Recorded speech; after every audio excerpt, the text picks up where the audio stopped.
So we're here in Paris. You can see beautiful Paris. I'm here with a Liverpool supporter Who was at the match who was at the match. and got tear gassed. Tell me what happened exactly.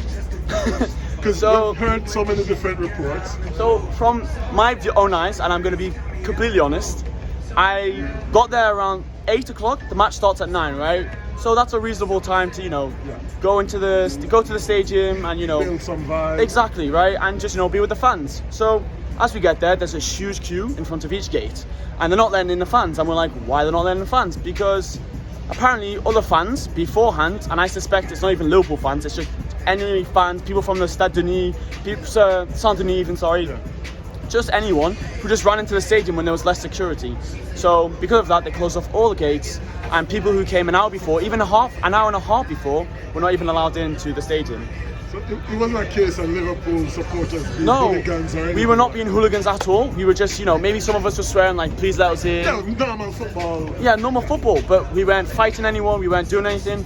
But obviously near the end, near 9 o'clock, where kickoff was meant to start, and we want to get in, we started getting angry because like, why we're not letting in? We weren't getting any answers, we weren't told about what's going on.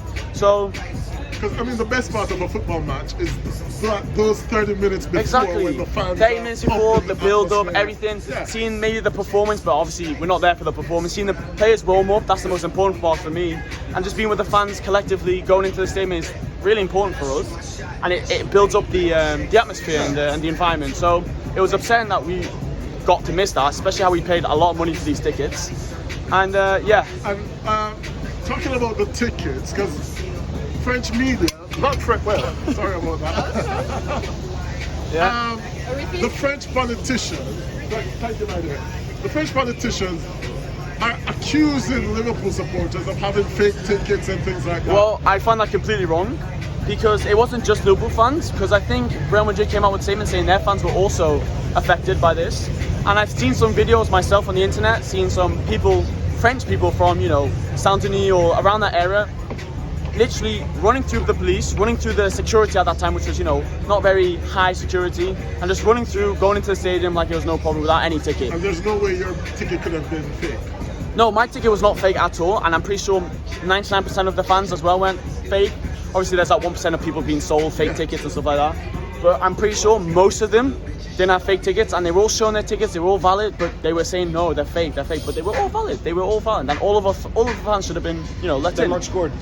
And how do you, because UEFA hasn't said anything up to now. Well, they have apologized, but I don't feel like that's enough. I feel like they should, at least refund those who weren't allowed in or were, accused of fake tickets. Sorry, but yeah, they haven't done much, and I find it quite disgusting. And how we watch this tournament that we all love very much constantly, and they don't really care about the fans. They only care about the money, especially how they set up a ceremony with Camila Cabello or whatever, which none of us really care about. But because they think that would generate money, they just care about the money. So I find it quite disgusting that they won't refund anything, especially how much they earn as well. So last question. How do the children deal with this? Because I suppose there were children who were being tear gassed as well. Well, I myself am a child, sorry. I am still under 18, I'm 17. I went to the match, and maybe the tear gas was caused by some Liverpool fans, but that was out of pure frustration and anger. Because I remember I was in gate A, and in gate B, there were Liverpool fans holding onto the barrier, trying to shake it, and they actually broke it down. So sure, they were at fault, but they shouldn't. It was with reason, obviously. So they ran through, and then some Liverpool fans from our group, our gate A, started running to try and get inside as well. Right. And this caused havoc as well. And some people right next to us tried to jump the gates, thinking, oh, the police are distracted, so we'll just jump the gate so we can get in. So then police came, started beating him, and then started tear gassing those without thinking that wind is blowing into us. So thousands and thousands and thousands of fans were all tear gassed because of one police officer, and it was quite painful. My eyes were burning a lot, and my dad's eyes were burning a lot, my friend's eyes were burning a lot. Even a famous singer who does the fan zone for Liverpool, his eyes were also affected. And it could have affected a lot of, younger kids, and also some pregnant women. For example, Joe Matip, his brother's wife was pregnant and she was affected, which, could have had some sort of effect. Maybe this is an exaggeration, but it's still quite dangerous. It's not, because at a football game you have people from all walks of life. Yeah, exactly. But who do you blame Who do you blame? I blame the police, the French police, but also the lack of organisation from UEFA. How they had 5 months to, prepare for this. They had 5 months to prepare for this, and they still failed to, keep everyone safe and keep everyone going. And it was just, unfortunate that a lot of the fans weren't even able to come in and watch their, beloved teams play a Champions League final, which is one of the greatest stages in football. And I've also heard that this has occurred quite a lot, not the tear gases and stuff, but it's really poorly organised. So we hope that it gets fixed soon, but it's really disgusting. All right, sorry about that, man. One bonus question. Bonus question. Leaving or staying? I actually heard a couple of hours ago that he's saying, I'll do anything for the Senegalese, people are saying, which 60 or 70% wanted them to leave Liverpool. I mean, as a Liverpool fan, I've loved him. He's been here for 6 years. He's a hero.